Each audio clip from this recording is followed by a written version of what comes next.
रामायण के एक कैरेक्टर से भारद्वाज मुनि तीर्थराज प्रयाग में बातचीत कर रहे हैं कि मेरे धामवास, भारद्वाज जी कह रहे हैं कि मेरे धामवास करके साधन भजन करने का, तपस्या करने का जो परिणाम था वो श्री राम के दर्शन थे। और श्री राम के दर्शन का परिणाम आज मुझे मिल रहा है कि मैं आपके दर्शन कर पा रहा हूँ। तो आप स्वयं साक्षात तीर्थराज हैं। आप तीर्थराज प्रयागराज में आए तो ये प्रयागराज का सौभाग्य है। आप तीर्थराज प्रयागराज से भी उच्च श्रेणी के हैं। क्यों? क्योंकि तीर्थराज प्रयागराज तो केवल स्थिर तीर्थराज है। आप तो चलते फिरते घूमते तीर्थराज हैं। तो आप किसी साधन का फल नहीं हैं। आप किसी साधन भजन का फल नहीं हैं। आप साधन भजन से मिलने वाले फल का फल हैं। तो आप गेस कर सकते हो पॉज करके कि ये कौन कैरेक्टर हैं रामायण के। मैं यहाँ पे एपिसोड ख़त्म नहीं कर सकती, तो आप पॉज करके गेस कर सकते हो। ये है भरत, राजा दशरथ के पुत्र भरत। तो यहाँ पे भरद्वाज ऋषि और भरत किशोर के बीच बातचीत हो रही है। तो यहाँ भरद्वाज ऋषि पूछते हैं भरत को कि आप जानते हो आप कौन हो, आप अपना परिचय दो, आप कौन हो। तो भरत ये परिचय अपना देते हैं कि मैं दशरथ पुत्र भरत हूँ। तो भरद्वाज ऋषि बोलते हैं नहीं, ये गलत परिचय आपका ये परिचय सही नहीं है।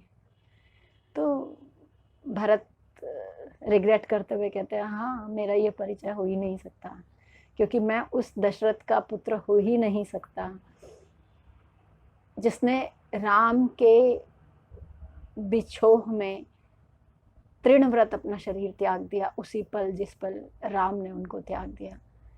मैं उस दशरथ का पुत्र हो ही नहीं सकता, क्योंकि मैं तो आज तक जीवन जी रहा हूँ, शरीर त्यागा नहीं। तो भरद्वाज ऋषि कहते हैं अच्छा ठीक है, कोई और परिचय आप अपना दीजिए। तो भरत सोच के बोलते हैं मैं श्री रामचंद्र का अनुज हूँ, छोटा भाई हूँ। तो भरद्वाज ऋषि कहते हैं नहीं, ये परिचय भी आपका गलत है। भरत फिर उदास होके नीचे मुंह करके बोलते हैं नहीं, मैं श्री राम का छोटा भाई कैसे हो सकता हूँ, मैं उनका अनुज हो ही नहीं सकता। श्री राम को कहाँ ना राज्य का, ना सिंहासन का, ना राज सत्ता का लोभ है। मैं तो लोभी हूँ, मुझे तो राजा बनने का लोभ है। तभी मेरी माँ कैकेयी ने मेरे लिए राज्य मांगने के लिए ये सब कर दिया। मैं तो राजलोभी हूँ, मैं नहीं हो सकता श्री राम का छोटा भाई। तो भरद्वाज ऋषि कहते हैं नहीं, कोई और परिचय बताइए, ये भी आपका परिचय सही नहीं है। तो भरत कहते हैं कि मैं कैकेयी पुत्र हूँ। तो नहीं, भारद्वाज ऋषि कहते हैं नहीं, ये भी आपका परिचय सही नहीं है। आपका सही परिचय मैं आपको बताता हूँ। आप साक्षात राम प्रेम मूर्ति हैं। आपके हृदय में श्री राम के प्रति इतना प्रेम है कि वो वाणी से बता पाना, समझ पाना, समझा पाना संभव नहीं है। वो अश्रुधारा बता देती है कि आप श्री राम से कितना प्रेम करते हैं। तो आपका परिचय है, अब राम प्रेम घन मूर्ति हैं। आपका प्रेम प्रदर्शन के लिए प्रेम नहीं है, आपका प्रेम दर्शन के लिए प्रेम है। प्रदर्शन के लिए प्रेम सबको दिखाई देता है, नजर आता है, लेकिन भरत के हृदय में जो प्रेम है वो छुपा हुआ प्रेम है श्री राम के प्रति, वो कभी किसी को नजर नहीं आता। इस प्रेम दर्शन से संबंधित एक लीला हम लोग सुनते हैं, जिसमें श्री रामचंद्र और की बचपन की लीला हम सुनते हैं, जिसमें श्री रामचंद्र और उनके भाई सब एक बार एक गेम खेलने के लिए एकत्रित हुए, खेल खेलने के लिए एकत्रित हुए, जिसमें वो लोग गेंद बॉल का खेल खेलने वाले थे। तो उसमें 2 टीम बनने वाली थी। ऑब्वियसली एक टीम अकेले नहीं खेले जा सकता, 2 टीम बनने वाली थी। तो उसमें डिसीज़न ये होना था कि सभी भाइयों को 2 हिस्सों में बँट जाना था, 2 टीम्स में बँट जाना था। तो लक्ष्मण जी ने पहले ही अपनी टीम चुन ली और वो श्री राम की तरफ आ गए, क्योंकि लक्ष्मण जी सपने में भी श्री राम से अलग नहीं रह सकते, वो खेल में भी राम से अलग नहीं रह सकते, वो किसी भी परिस्थिति में राम से अलग रह ही नहीं सकते। तो उनका निश्चित हो गया कि वो राम की तरफ हैं। तो बाकी भाई भी बोलते हैं कि नहीं, हम भी राम की तरफ हैं। अब यहाँ राम सब राम की तरफ आ जाएंगे तो गेम कंप्लीट कैसे होगा, श्री राम जी खेलेंगे कैसे? तो यहाँ फिर भरत ये बोलते हैं मैं अपोजिशन में हूँ, मैं अपोजिट टीम में हूँ, मैं आपके विरोध में ये गेम खेलूँगा। तो वो अपोजिशन की साइड चले गए और बाकी राम जी की साइड आ गए। अब कि कोई किसी ने ये पूछा कि भाई तुम सब तो अपने राम की साइड चले गए हैं, सब तो प्रेम करते हैं राम से, तुम प्रेम नहीं करते राम से, तुम प्रेम से अलग, राम से अलग आके अपोजिशन में आके खड़े हो गए, लाभ क्या है तुम्हें? तो भरत जी का जवाब था कि मैं राम जी की साइड से मैच खेलूं, गेम खेलूं, या राम जी के अपोजिशन में खेलूं, मुख्य लक्ष्य है मेरे राम का खेल कंप्लीट होना चाहिए, मेरे रामचंद्र खुश होने चाहिए, मेरे रामचंद्र की लीला में कोई खलल नहीं आना चाहिए, मेरे रामचंद्र की प्रसन्नता के लिए मुझे अपोजिशन में भी खेलना मंजूर है। तो ये एक प्रेम का प्रदर्शन भरत जी के चरित्र से दिखाई देता है। फिर कोई पूछता है कि आप अपोजिशन में हैं, राम से इतना दूर हैं, सब तो राम के पास रहने के लिए लड़ते हैं, भिड़ते हैं सब लोग, लक्ष्मण जी भी राम के पास चले गए, आप इतना दूर हैं, आपको ज़रा कष्ट नहीं होता, आपको बुरा नहीं लगता?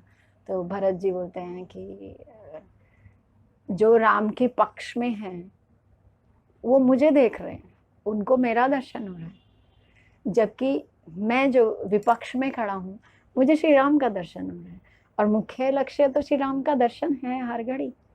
तो श्री राम का दर्शन मुझे हो रहा है और मेरे ऑपोजिशन में होने से श्री राम को प्रसन्नता हो रही है, उनका गेम कंप्लीट हो रहा है। तो मेरे लिए तो एक पंथ दो गाज।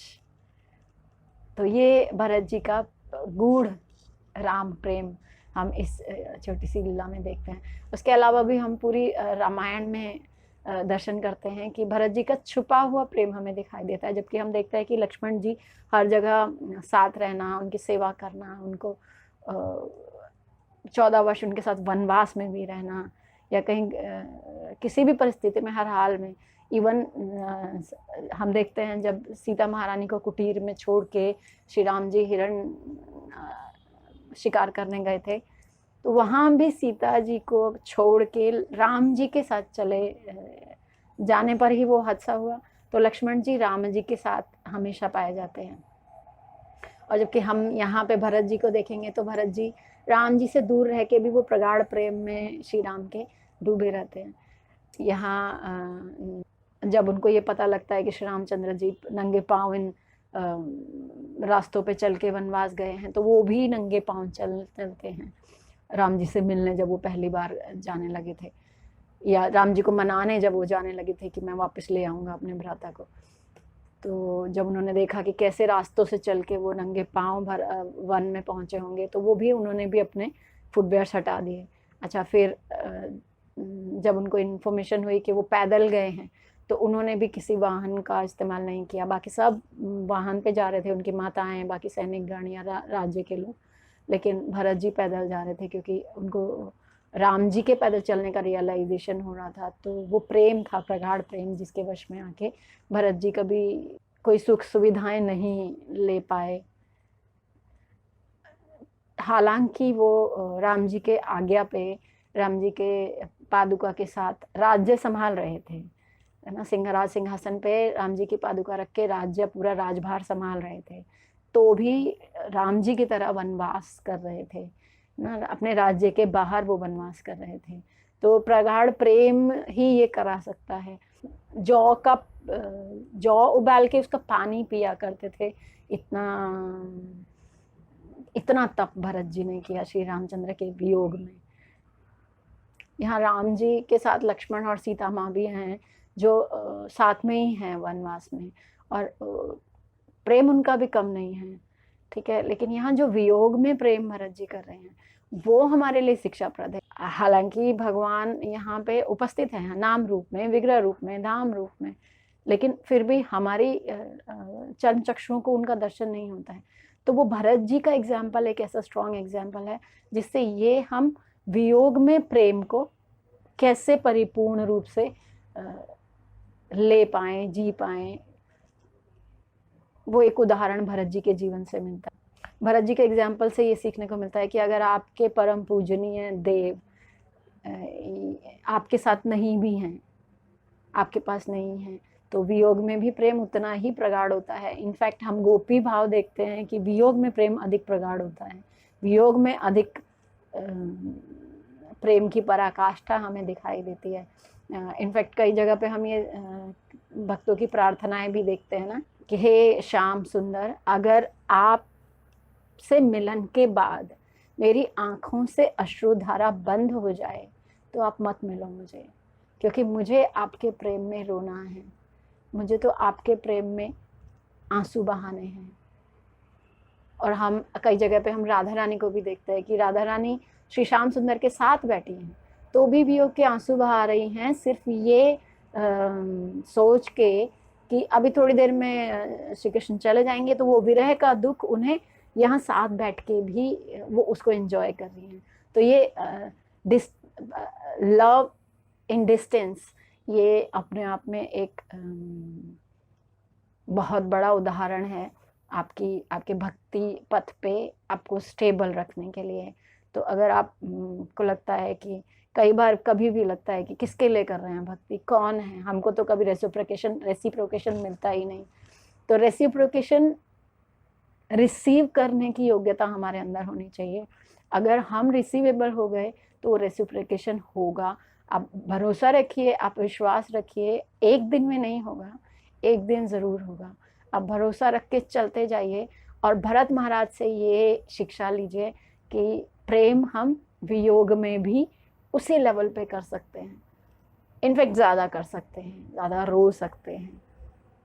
इस चीज़ का मैं कई बार एक एग्जाम्पल दिया करती हूँ कि कुछ भक्त लोग बोलते हैं हमें वृंदावन वास करना है, या हमें हर संडे वृंदावन जाना है, या हमें हर रोज़ वृंदावन के चक्कर लगाने हैं, या वृंदावन ही हमको घर मिल जाए। तो मैं ये एग्जाम्पल दिया करती हूँ कि अगर आप वृंदावन में रहते हो, क्या वृंदावन में रह के आप वृंदावन को मिस करोगे? Not possible. आप यहाँ जब वृंदावन से दूर रहते हो तो आप वृंदावन को हर घड़ी याद करते हो, हर घड़ी मिस करते हो। आप जब ट्रैवल कर रहे होते हो, वृंदावन की साइड जा रहे होते हो, तो अंदर जो एक्साइटमेंट होती है, जो उत्साह होता है कि अभी वृंदावन पहुँचे, अभी पहुँचे, अभी श्याम सुंदर का दर्शन होगा, अभी ब्रजरज माथे पे लगाएंगे, वो जो उत्साह होता है टॉप लेवल का, क्या वृंदावन में पहुँचने के बाद भी वो उसी लेवल पे हाइट पे जा रहा होता है? नहीं। आप महसूस करके देख लीजिएगा, वो वहाँ जाके स्टेबल हो जाता है, स्टेबल। आप वहाँ पे जाके वो उत्साह नहीं रहता कि मैं वृंदावन को मिस कर रहा हूँ, मिस करने वाला वो प्रेम नहीं रहता वहाँ पे। वहाँ तो आप वृंदावन में हैं, आप वृंदावन को एंजॉय कर रहे हैं एक एंजॉयर के जैसे। लेकिन आप जब वृंदावन से दूर रहते हैं तो आप उनका विरह महसूस करते हैं।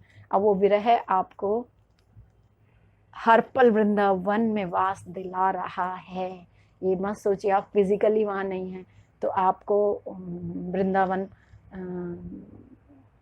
वास नहीं मिल रहा। आप जितनी बार वृंदावन को मिस करते हैं उतनी बार आप वृंदावन में आपकी अटेंडेंस लग जाती है। इसी तरह जब हम भरत महाराज को देखते हैं कि भरत महाराज जितनी बार रोया करते हैं श्री रामचंद्र को याद करके, उतनी बार श्री रामचंद्र उनके लिए उपस्थित हैं। फिजिकल फॉर्म में ना हो भले ही, लेकिन उनके हृदय में, उनकी बुद्धि में, उनके हर कार्य में, उनकी हर तपस्या में, उनके हर एक्शन में। तो भरत महाराज से ये शिक्षा लेते हैं कि विरह में भी प्रेम हम कर सकते हैं। हम जहाँ भी रहें, जिस भी परिस्थिति में रहें, हमारे ईश हर घड़ी हमारे साथ हैं। उनको प्रेम करना हमारे जीवन का मुख्य लक्ष्य है। वो हमारे साथ हो कि ना हो, वो हमें प्रेम करें कि ना करें, आश्लिष्य वपादरतां पिनष्टु मां मदर्शनान् मर्महतां करोतु वा यथा तथा वविद्धातु लंपटो मत प्राणाथस्तु सा एव न परा। हरे कृष्ण कृष्ण कृष्ण हरे हरे, हरे राम राम राम हरे हरे।